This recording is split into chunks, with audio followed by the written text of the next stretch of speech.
My name is Laura. I'm a clinical psychologist at Reigate, and I'm going to be talking through step 5 of the 7 steps to support your child back to school. Think emotions.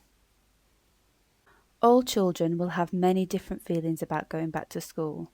Some will be pleased to go back to learn or to see their friends. Some will have negative thoughts related to worry about academic performance or missing their family. This year, there may be additional thoughts about going back to school whilst living in the midst of COVID-19. It might be that they're worried about catching it and getting unwell or spreading it to others. They might worry about what school is going to look like because it'll be different, just like other parts of their lives have been different since March. They also might have lost someone due to COVID-19 and are feeling a sense of loss because of this. But remember, they will also have the usual thoughts they have every year about going back to school as well. One thing you can do to help as a parent is talk to them about how they are feeling. Show them that you are interested and are there to listen to their concerns. Validate how they are feeling and see if you can do anything together to make them feel better. Children with neurodevelopmental difficulties in particular often find it harder to recognise and talk about different emotions. Having a name for something often makes it easier to cope with.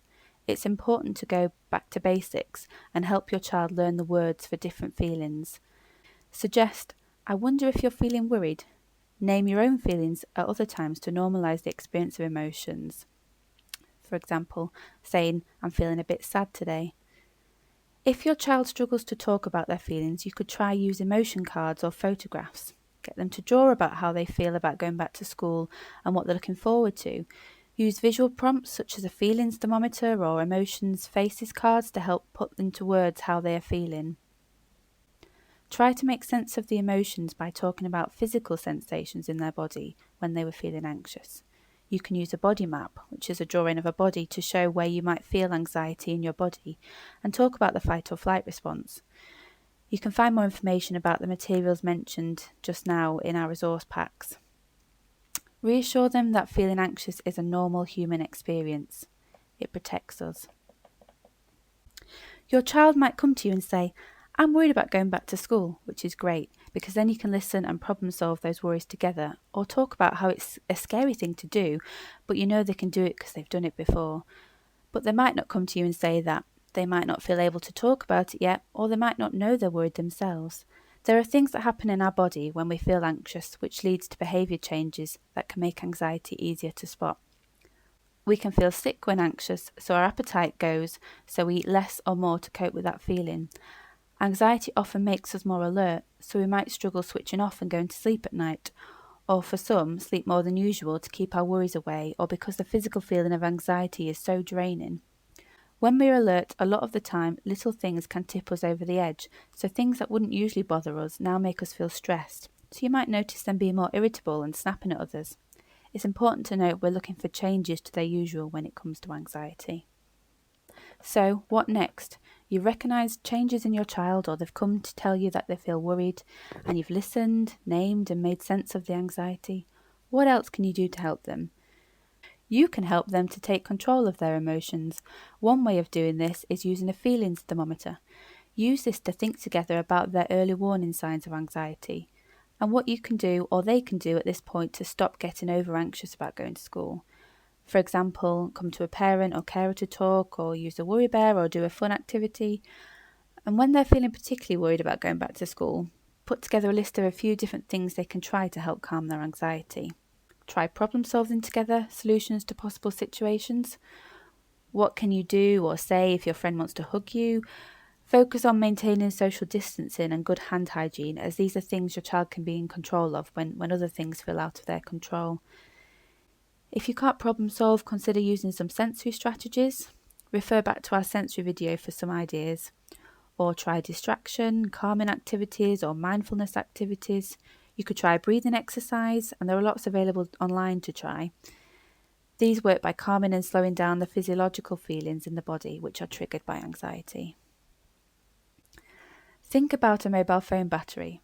Different activities will drain the battery faster than others, and it needs regular charging to work most effectively. Think about the things that sustain or charge up your child's emotional battery and things that drain it. It's about trying to balance the sustainers and drainers. If you know they're going to do something that'll be hard for them, a drainer, try to counteract it with a sustainer. Help them to learn to do this too.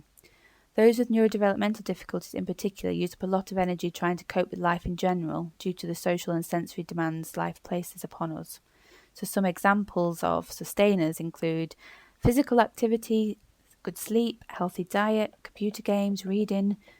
Drainers include socializing, change, new places, sensory sensitivities, being bullied, all things that they might face when going back to school. In particular, after the first few days after starting back at school, plan in a sustaining activity or some downtime to help charge their battery up. If it's not possible, their behaviour might escalate. After a full day at school managing the social, sensory, academic and emotional demands of a school environment, your child might come home in a heightened emotional state.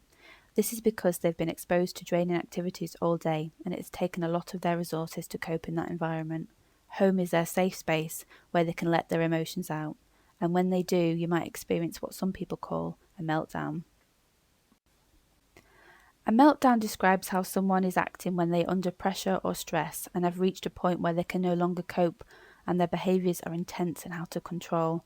We might see them become angry, tearful or overreact, or the opposite, withdraw, hide or self-harm.